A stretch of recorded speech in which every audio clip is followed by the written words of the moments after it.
بالله من الشيطان الرجيم. بسم الله الرحمن الرحيم. والذين هم للزكاة فاعلون والذين هم لفروجهم حافظون إلا على أزواجهم أو ما ملكت أيمانهم فإنهم غير ملومين. فمن ابتغى وراء ذلك فأولئك هم العادون. والذين هم لأماناتهم وعهدهم راعون والذين هم على صلواتهم يحافظون. أولئك هم الوارثون الذين يرثون الفردوس هم فيها خالدون. صدق الله العلي العظيم. رب اشرح لي صدري ويسر لي أمري واحلل عقدة من لساني يفقهوا قولي. يا رب صل وسلم دائما أبدا على حبيبك خير الخلق كلهم.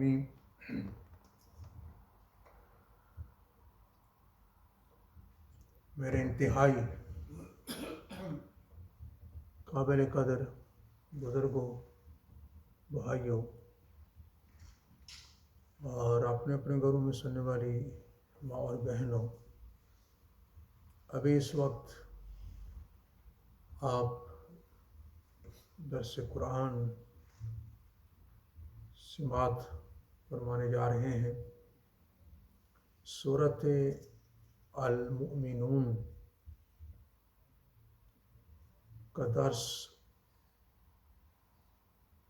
شروع ہوا ہے کچھ ہفتے پہلے،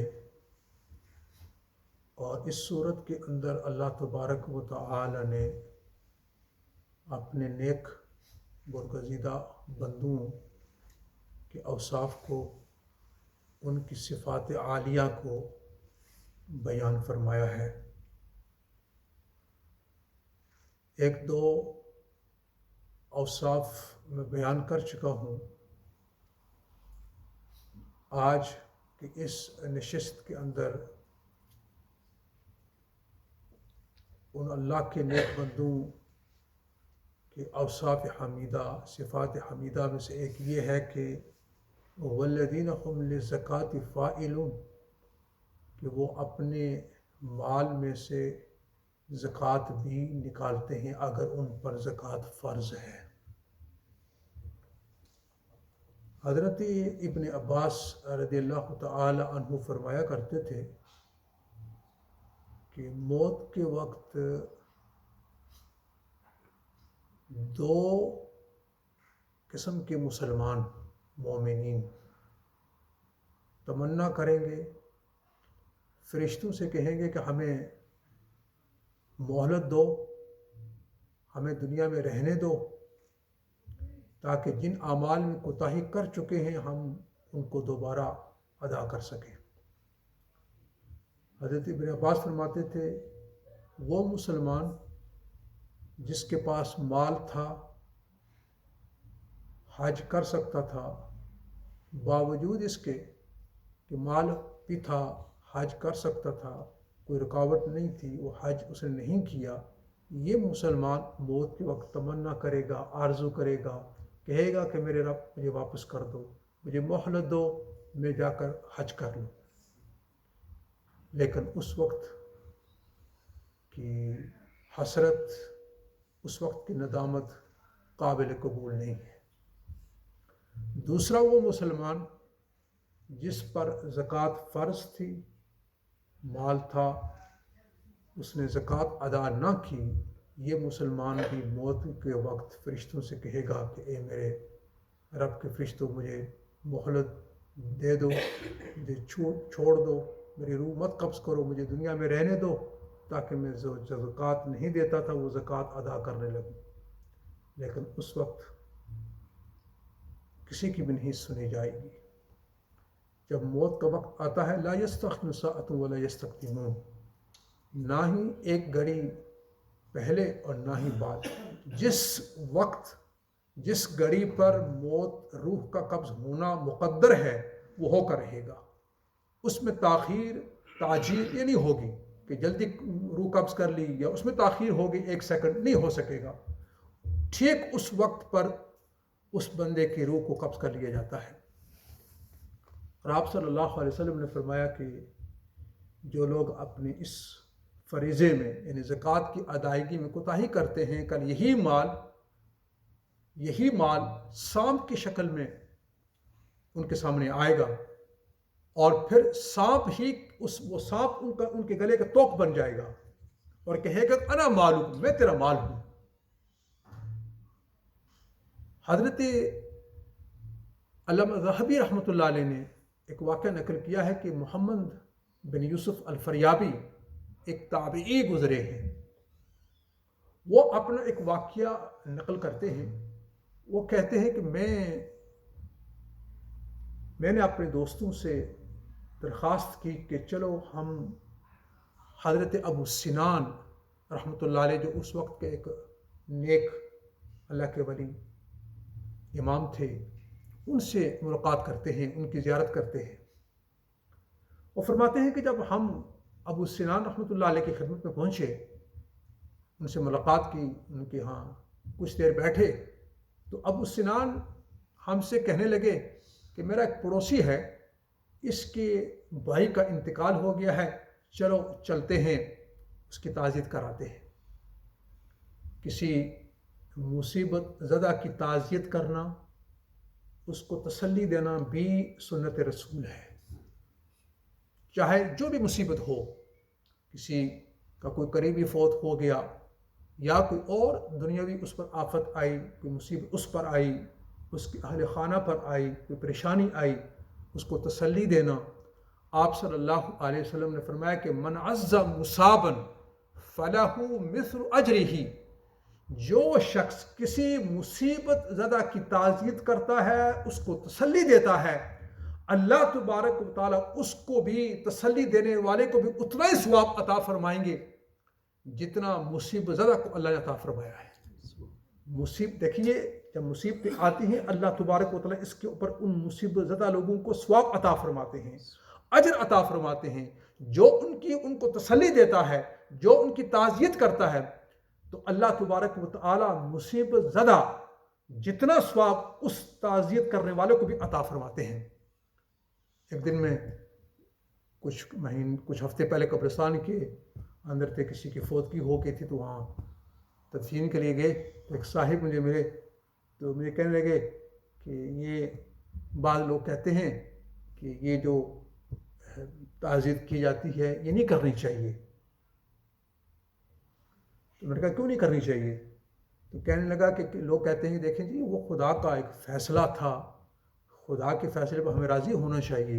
میں نے کہا بالکل ٹھیک ہے، یہ تو ہمیں حکم ہے کہ خدا کے فیصلے پر ہمیں راضی ہونا چاہیے، لیکن ہمیں یہ بھی حکم ہے کہ جس کا قریبی اللہ کو پیارا ہو جائے، وہ ایک غم سے گزر رہا ہے، اس کے اوپر ایک صدمہ آیا ہے، اب اس کو تسلی دینا دوسرے مسلمانوں کا کام ہے. یہ نبی کریم صلی اللہ علیہ وسلم کی سنت ہے، اور آپ صلی اللہ علیہ وسلم نے ہمیں اس کی تاکید فرمائی ہے، ہمیں اس کی ترغیب دی ہے، اور اللہ تبارک و تعالیٰ نے اس کے اوپر ثواب رکھا ہے کہ جو تسلی دیں گے اللہ ان کو ثواب عطا فرمائیں گے.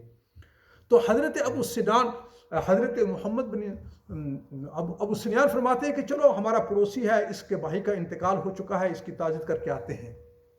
تو وہ فرماتے ہیں کہ ہم اس آدمی کے گھر پہنچے، تو وہ شدید غم کے اندر تھا اور روئے جا رہا تھا. تو ہم نے اس کو تسلی دی کہ حوصلہ رکھو، یہ موت اللہ کا ایک اٹل فیصلہ ہے جس سے کوئی کسی کو بھی فرار نہیں ہے، کوئی بچ نہیں سکتا. تو لیکن وہ چپ ہونے کا نام ہی نہیں لے رہا تھا، وہ برابر روتے جا رہا تھا. ہم نے اس کو بہت ہی تسلی دی، لیکن وہ بالکل اس کے رونے میں کوئی کمی نہ آ رہی تھی. تو آخر جب ہم نے اس کو بہت ہی تسلی دی، ہم نے کہا اللہ کے بندے یہ خدا کے فیصلہ ہے، موت ہم پر بھی آنی ہے، جو بھی روح ہے اس کے اوپر موت آنی ہے. اللہ کا یہ کل نفس ذائقۃ الموت، اللہ کا اٹل فیصلہ ہے، وہ ہو کر رہے گا، وہ نافذ ہو کر رہے گا. اب تمہیں کیا تمہارے اس زیادہ رونے سے کیا تمہارا وہ بھائی واپس آ جائے گا؟ تو آخر اس نے کہا کہ میں کیوں نہ روں اپنے بھائی پر جو کہ قبر کے اندر عذاب کے اندر مبتلا ہے۔ انہوں نے کہا، ہم نے اسے کہا کیا اللہ نے تمہیں غیب کے اوپر یعنی مطلع کر دیا ہے؟ یہ قبر کے اندر کیا ہو رہا ہے، یہ غیب کی خبریں ہیں، اللہ تبارک و تعالیٰ جانتے ہیں۔ ایک حدیث میں آپ صلی اللہ علیہ وسلم نے فرمایا کہ جب قبر کے اندر میت کو عذاب ہوتا ہے، اس کو سزا ہوتی ہے، جن اور انس کے علاوہ اللہ تبارک و تعالیٰ کی ہر مخلوق اس کی چیخ و پکار کو سنتی ہے، ہر مخلوق اس کی چیخ و پکار کو سنتی ہے۔ لیکن ہم کیوں نہیں سن سکتے؟ اس لیے کہ آپ نے فرمایا کہ اگر میرا جی چاہا کہ میں اللہ سے دعا کروں کہ تمہیں بھی اللہ وہ ان کی چیخ و پکار سنا دیں، لیکن میں نے اس لیے دعا نہیں کی کہ اگر تم ان کی چیخ و پکار سنو تو پھر کیا ہوگا کہ تم قبرستان میں آنا بند کر دو گے، تم مردوں کو دفن بند کر دو گے، خوف کے مارے تم قبرستان بھی نہیں آؤ گے، تو مردوں کو کون دفن کرے گا؟ اس لیے میں نے اللہ سے دعا نہیں کی۔ تو انہوں نے کہا کہ ہم نے اس سے کہا کہ کیا تم کو اللہ نے غیب کے اوپر مطلع کر دیا؟ اس نے کہا بالکل نہیں، اللہ نے مجھے تو غیب پر مطلع نہیں کیا، لیکن میں تمہیں یہ سناتا ہوں کہ میرے بھائی کا جس دن انتقال ہوا، جس دن وہ فوت ہوا، تو ہم نے ان کو دفن کیا، تو تدفین کے بعد سب اپنے اپنے گھروں کو چلے گئے، میں اس کی قبر کے اوپر وہاں بیٹھا رہا۔ تو کہتے ہیں کہ میں اس کی قبر پر بیٹھا ہوا تھا کہ اچانک مجھے قبر سے آواز آنے لگی چیخ و پکار کی کہ مجھے بٹھاؤ۔ میں نماز بھی پڑھتا تھا، میں روزہ بھی رکھتا تھا، لیکن پھر بھی میں عذاب کے اندر مبتلا ہوں۔ تو فرماتے ہیں کہ میں نے سوچا کہ دیکھنا چاہیے کہ قبر کے اندر میرے بھائی کو عذاب ہو رہا ہے، تو میں نے تکلف کر کے وہ قبر کھودی، اور میں نے جیسے قبر کھودی تو قبر سے آگ کے شعلے نکلنے لگے، اور میں نے کیا دیکھا کہ اس کے گلے کے اندر آگ کی توق پڑی ہوئی ہے۔ اللہ تبارک و تعالیٰ کیا فرماتے ہیں کہ وَلَا يَحْسَبَنَّ الَّذِينَ يَبْخَلُونَ بِمَا آتَاهُمُ اللَّهُ مِنْ فَضْلِهِ هُوَ خَيْرًا لَهُمْ بَلْ هُوَ شَرٌّ لَهُمْ سَيُطَوَّقُونَ مَا بَخِلُوا بِهِ يَوْمَ الْقِيَامَةِ۔ اللہ فرماتے ہیں کہ وہ لوگ یہ خیال نہ کریں جو بخل کرتے ہیں اس مال کے اندر جو اللہ نے اپنے فضل سے ان کو عطا فرمایا ہے، یعنی زکوٰۃ نہیں دیتے، بخل سے کام لیتے ہیں کہ وہ ان کے لیے بہتر ہے، بلکہ یہ ان کے لیے برا ہے، اور اسی مال کو اللہ تبارک و تعالیٰ توق بنا کر ان کے گلے کے اندر ڈال دیں گے، انسان کی شکل میں۔ تو کہنے لگا کہ میں نے یعنی اپنے بھائی کی یعنی وہ شفقت، وہ محبت جب اس کا زور ہوا تو میں نے آگے ہاتھ بڑھایا کہ میں وہ جو اس کے گلے کے اندر جو آگ کا توق ہے وہ اس کو نکالوں، تو وہ میرا ہاتھ وہ اس میں جل گیا۔ تو وہ فرماتے ہیں، ابو سنان فرماتے ہیں، اس نے اپنا ہاتھ نکالا اور ہم کو اپنا جلا ہوا ہاتھ دکھایا۔ تو خیر وہ کہنے لگا کہ میں نے اس کو قبر کو مٹی کو ڈال دی، بند کر دی، اور لیکن اس پر میں بہت رو رہا ہوں۔ تو یہ حضرات، چونکہ یہ تعبیر تھے، حضرت ابو ذر رضی اللہ تعالی عنہ کا دور تھا، کہتے ہیں کہ ہم ان کے پاس گئے اور ہم نے ان سے جا کر یوں کہا کہ اے ابو ذر، اے صحابی رسول، آپ ہمیں ایک بات بتا دیں، یہودی، عیسائی یا کوئی اہل کفر میں سے کوئی مرتا ہے تو ان کی قبروں سے ہمیں آواز نہیں آتا، یہ کیا بات ہے کہ یہ مسلمان کیا رہا ہے کہ اس نے اپنے بھائی کی قبر سے اس نے یہ ماجرا دیکھا، اور اس نے حتیٰ کہ قبر کھودی، اس میں سے آگ نکل رہی تھی، جبکہ کفار مرتے ہیں ان کی قبروں سے ہمیں کوئی آواز نہیں آتی۔ تو فرمایا کہ اس میں تو کوئی شک نہیں کہ جو اہل کفر کی حالت میں مرتے ہیں ان کے لیے تو عذاب ہے ہی، اس میں کوئی شک نہیں، وہ عذاب کے اندر مبتلا ہیں، لیکن کبھی کبھار اللہ تبارک و تعالیٰ اہل ایمان کو، مومنین کے بارے میں مطلع کر دیتے ہیں ان کی عبرت کے لیے، تاکہ ان کو عبرت ہو۔ یہ واقعات ہوتے رہتے ہیں، اللہ دکھا دیتے ہیں، یعنی عموماً نہیں، کبھی کبھی اللہ تبارک و تعالیٰ کسی کو قبر سے چیخنے کی آواز۔ اور ابھی وہ یہ دیکھیں نا، یہ قبر، یہ جو ہمارے اعمال ہیں ان کی قدر آج ہمیں نہیں ہو رہی، ان کی قدر تو ہمیں جیسے ہماری آنکھیں بند ہوں گی اس وقت ہمیں ان اعمال کی قدر ہوگی۔ تو یہ اس دن، اب آج کے اس دور کے اندر دیکھیے، کل قیامت کے دن ہمارے لیے کوئی بات یعنی عذر نہیں ہوگا ہمارے پاس، ہر چیز ہمارے سامنے آ گئی، ہر چیز۔ اب دیکھیں یہ جو سوشل میڈیا ہے، اس کے ذریعے سے ہمارے سامنے بہت ساری باتیں پہنچتی ہیں. ہر ایک نے ایک یوٹیوب چینل کھولا ہوا ہے اور اس یوٹیوب چینل کے اندر وہ اپنی کوئی نہ کوئی خبریں لیتے رہتے ہیں. ابھی اس دن میں دیکھ رہا تھا کہ ایک وہاں لاہور کے اندر قبرستان ہے، تو اس کو میرے اس ذہن میں اس قبرستان کا نام، تو وہ جو انکر تھی وہ رپورٹ پوچھ رہی تھی، وہ جو گورکن ہے جو قبر کھودتا ہے اس سے کچھ وہ پوچھ رہی تھی کہ آپ نے یعنی آپ کے باپ جو ہیں اس فیلڈ کے اندر تھے قبروں کے کھودنے میں، پھر آپ بھی یعنی اسی میں آپ کی جوانی آئی اور اسی میں آپ بھی یہ کام کر رہے ہیں کتنے عرصے سے، کچھ آپ ہمیں کچھ واقعات جو آپ نے کبھی یہاں دیکھے ہوں وہ ہمیں سنا دیں. تو وہ یعنی میں 2 باتیں بتاؤں گا کہ اس نے کہا ایک بات تو یہ ہے کہ ہم کبھی قبر کھودتے ہیں تو ہمیں وہ قبر جو ہے نا یعنی وہ بڑی یعنی تنگ نظر آتی ہے. جیسے ہی ہم میت کو رکھتے ہیں تو پھر مخصوص ہے قبر کشادہ ہو گئی ہے. اور کبھی ایسا ہوتا ہے کہ ہم قبر کھودتے ہیں اور ہم یہ سوچ رہے ہوتے ہیں کہ قبر کافی جو ہے یعنی ٹھیک ہے، کافی وسیع ہے اندر سے. جیسے میت کو رکھتے ہیں ہمیں مقصود دیکھنے میں نظر آتا ہے کہ قبر تو بہت تنگ ہو گئی ہے. تو وہاں جو قبرستان کا جو آفیسر جو وہاں کا جو اس پر جو مقرر تھا اس نے انکر نے پوچھا کہ آپ بتائیں آپ نے، اس نے کہا کہ ہم ایک دن ایک مرتبہ یہاں آرڈر آیا اوپر سے کہ یہاں کچھ 40 قبریں ہیں جو ہیں ان کو یہاں سے شفٹ کرنا ہے یہاں کچھ، تو کچھ آپ نے کیا دیکھا؟ تو انہوں نے کہا میں نے یہ دیکھا کہ جب میں یہاں موجود تھا جو ورکر تھے جو کام کر رہے تھے قبریں کھود رہے تھے تو تقریباً ہر قبر سے یعنی وہ بوسیدہ ہڈیاں نکل رہی تھی. ایک قبر جب کھودی گئی تو کیا دیکھتے ہیں کہ وہ کفن کے اوپر مٹی پڑی ہوئی ہے، اور جیسے قبر کھودی گئی تو جو کام کر رہے تھے کھود رہے تھے انہوں نے اس کفن سے مٹی کو جھاڑا اور اس کا جو منہ کھولا تو یوں لگ رہا تھا کہ آدمی مرد تھا اور اس کی چھوٹی چھوٹی داڑھی تھی. یوں لگ رہا تھا کہ آج ہی یہ دفن ہوا ہے. تحقیقی تو یہ 10 سال پہلے دفن ہوا تھا، 10 سال پہلے یہ دفن ہوا تھا. تو وہ افسر کہتا ہے کہ میری عادت یہ ہوتی ہے کہ میں ہمیشہ جب ایسے کوئی واقعہ دیکھتا ہوں تو میں اس کی وجوہات پوچھتا ہوں گھر والوں سے کہ مجھے بتائیں کہ ان کیا وجوہات ہیں کہ یعنی 10 سال پہلے فوت ہوا اور قبر اس کی پورا جسم اس کا ویسے کا ویسے ہی ہے. تو اس نے کہا کہ اس کا بیٹا بھی وہاں آیا تھا، چونکہ جن کی جو ان کے اہل خانہ تھے ہم نے ان کو بلا لیا تھا کہ تمہارے رشتہ داروں کی قبریں جو ہیں ہم کھودی جائیں گی تو آپ یہاں آپ پہنچائیں. تو اس کا بیٹا تھا. تو میں نے اس کے بیٹے سے پوچھا کہ آپ کے والد صاحب کوئی خاص ان کا عمل بتائیں کہ دیکھیے یہ 10 سال پہلے آپ کریں گے، 10 سال پہلے فوت ہوئے تھے، آج ان کا جیسے آج ہی کفن جو ہم نے صرف کفن سے مٹی ہٹائی تو کفن جیسے کہ آج ہی پہنایا گیا ہو، ان کے چہرے کو دیکھا جیسے آج ہی جو ہے نا یہ ان کو دفن کیا گیا ہو، ان کا کوئی خاص عمل.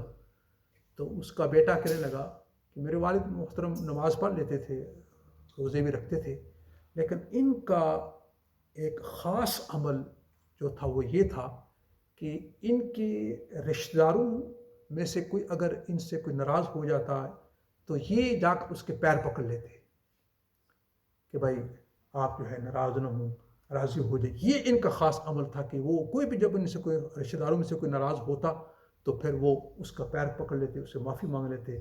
یہ عمل ہے. تو کہنے لگے واقعی ہم اس نتیجے پر پہنچے کہ اللہ اسی عمل پر جو ہے آپ کی ان کا یہ حال ہے. وہ کہتے ہیں کہ ایک دوسری ہم نے قبر 4 قبریں ایسی تھی وہاں کوئی جو پائپ تھے وہ پھٹ گئے تھے تو وہاں سے ہمیں حکومت کے قبروں کو کھودا جائے.